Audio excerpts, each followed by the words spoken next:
আজ সোমবার 8ই আষাঢ় 2025 সালের 23শে জুন, কুম্ভ রাশি, কুম্ভ লগ্ন, অ্যাকুয়ারিয়াস সাইন জাতক জাতিকাদের দিনটি কিন্তু মধ্যম প্রকৃতির অতিবাহিত হবে।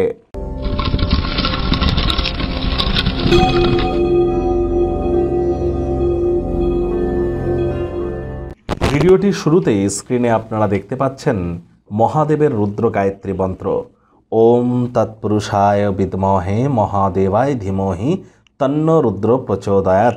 এটি আজ আপনারা সকাল দুপুর সন্ধ্যা 3 বেলায় 108 বার জপ করুন না, এটি আপনাদেরকে বহুলাংশে উপকৃত করবে।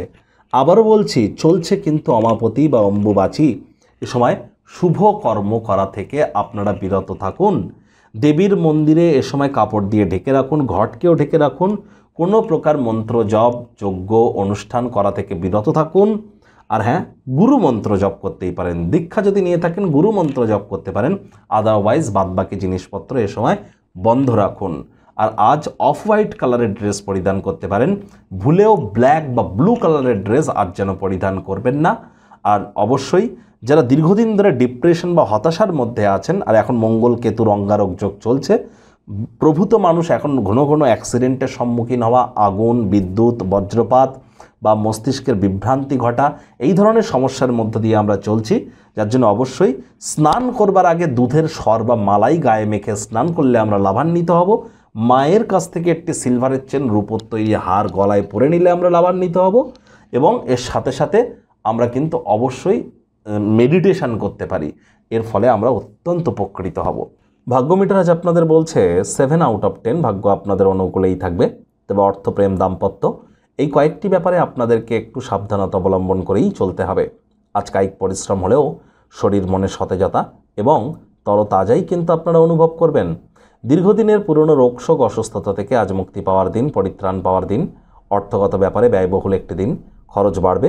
নতুন উদ্যোগ পরিকল্পনার পাশাপাশি নতুন নির্মাণ কার্যকে আজ পিছিয়ে দিন। চাকরিজীবী যারা আছেন তাদের অফিসের পরিবেশ এক প্রকার বেশ, বস কলিগদের সাথে ভাব ভালোবাসা বাড়বে, কর্মে গতি অনুভব করবেন। নিজের মেধা, দক্ষতা, ট্যালেন্টের দৌলতে প্রশংসার পাত্রপাত্রীও আপনারা হতেই পারেন। রাজনীতিবিদ যারা আছেন জনসংযোগ বৃদ্ধি করেই দেখুন, সমাজে পপুলারিটিও আপনাদের বাড়বে। শিক্ষার্থী বিদ্যার্থীদের পড়াশোনায় মনোযোগ আরও বৃদ্ধি করতে হবে।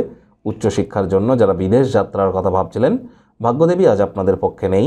সন্তান সন্ততি থেকে থাকলে তাদের এদিকে কঠোর সজাগ দৃষ্টি বজায় রাখুন।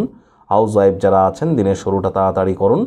প্রেমিক প্রেমিকা, স্বামী স্ত্রী উভয়ের ক্ষেত্রেই বলবো, রূঢ় বাক্যের প্রয়োগ, অশ্লীল ব্যবহার যেন করবেন না।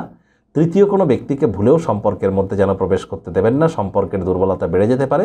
প্রেম না অনেকটা বসন্তের মতো হয়, যেখানে ফুল, ফল, বায়ু, রৌদ, প্রজাপতি এসবই তো থাকে। রোম্যান্টিকের স্পর্শ অনুভব করার বিষয় থাকে, একে অপরের সাথে আত্মার সাথে পরমাত্মার মিলনের বিষয় এটি।